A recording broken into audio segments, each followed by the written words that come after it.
Mas o Caio sempre fala aqui que em caso de corrupção é muito difícil de se produzir provas. Se você falou em joia também, no caso do Lula tem pedalinho personalizado, roupa de cama, adega, tailor-made, mas enfim, a gente já tratou isso muito aqui com o ouvinte da PAN, inclusive sobre o episódio da Vaza Jato, não vou contraditá-lo, como o Edgar bem colocou, aqui a gente preza pela pluralidade de ideias, não quero consumir muito do teu tempo, mas vamos concordar que a Vaza Jato é absolutamente irrelevante para sua militância pró-Lula livre, porque você já defendia isso bem antes do vazamento das supostas mensagens pelo Intercept. Ela só reforçou o argumento que a gente já defendia. Eu queria fazer uma pergunta mais abstrata para você, na verdade, sobre um país hipotético, um país de faz de conta, tá?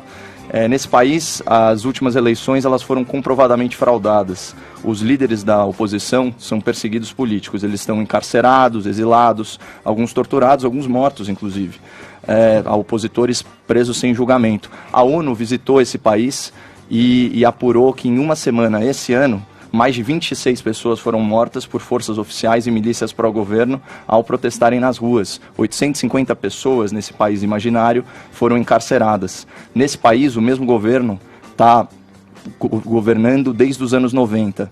Nesse país, o governo ele destituiu... Só uma pergunta, nesse país esse governo foi eleito ou não? Nesse país, o governo destituiu e substituiu o poder legislativo eleito. Nesse país, o presidente cooptou o poder judiciário e as forças armadas. A população desse país hipotético, ela não consegue reagir, porque ela está desarmada, ela está passando fome, enfrentando crise na saúde, né? Teve epidemia de sarampo, de tuberculose, de pneumonia, por aí vai. Desse país hipotético, no mundo do faz de conta, que não existe, mais de 4 milhões de pessoas já fugiram como refugiados, né? Então, resumindo o cenário desse país hipotético, que pode ter tido eleições, talvez num passado muito remoto. As eleições recentes são fraudadas, a oposição é perseguida, os presos políticos, você tem julgamento de exceção, morte de manifestante, destituição do poder legislativo, aparelhamento do judiciário e das forças armadas e crise humanitária. Então, a minha pergunta para você é a seguinte, Boulos: esse país hipotético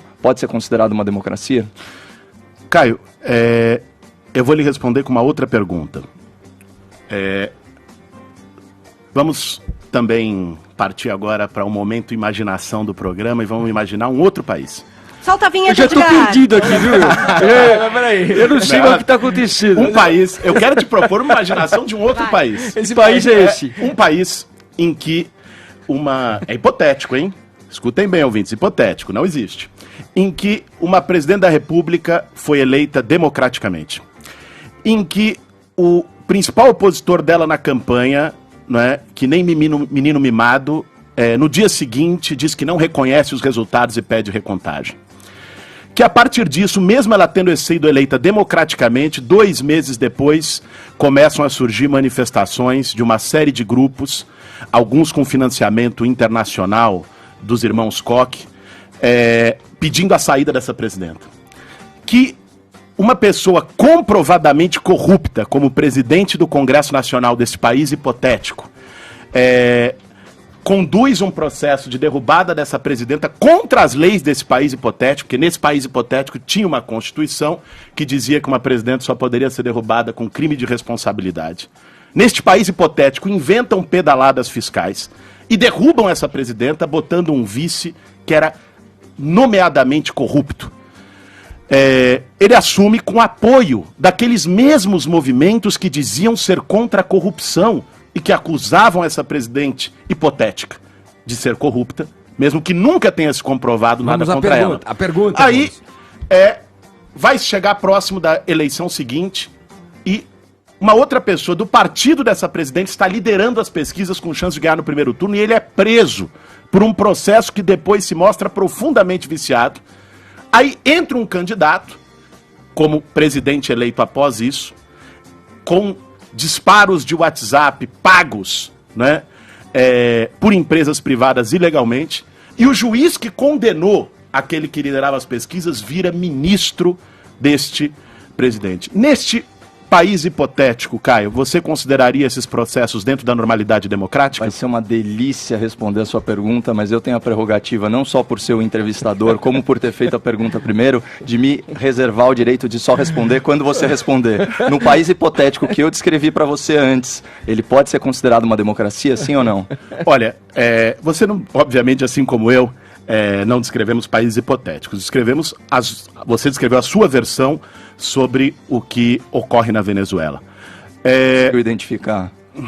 A sua versão, sim, eu conheço a sua versão a versão das da pessoas ONU, de direita. a versão do Human Rights Watch, Olha, a versão de todas vamos as falar da agências de versão da direitos ONU sobre a humanos. prisão do Lula e da... Você concorda também ou a ONU só vale para citar por um momento? Não, aqui é muito diferente. Agora vamos lá. A ONU não é uma agência ligada à ONU. Mas deixa eu vou responder a tua questão sobre qual é a minha opinião sobre o processo da Venezuela, que eu acho que é isso que você quis saber. É uma democracia, é uma pergunta de sim ou não, né? Não é, porque a vida não é pão, queijo.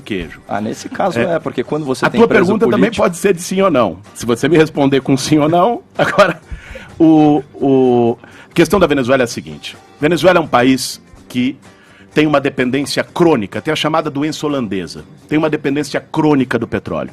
97% de todas as exportações da Venezuela, de todo o recurso que entra da Venezuela, vem do petróleo. Boulos, não existe o crise governo, econômica que justifique prisão, tortura eu vou chegar lá. Eu também acho que não, Caio. Eu também acho que não, eu concordo contigo. Isso não pode ser considerado democracia. E eu não tenho compromisso com o erro de ninguém. Eu não apoio o governo Maduro. Abandona essa narrativa. Eu não apoio o governo Maduro nas suas atitudes antidemocráticas que toma. Não apoio.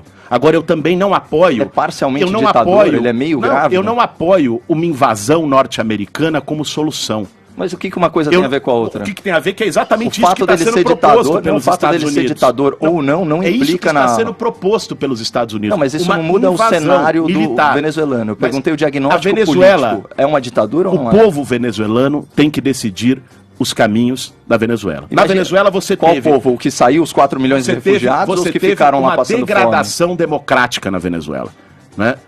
Que vem de onde?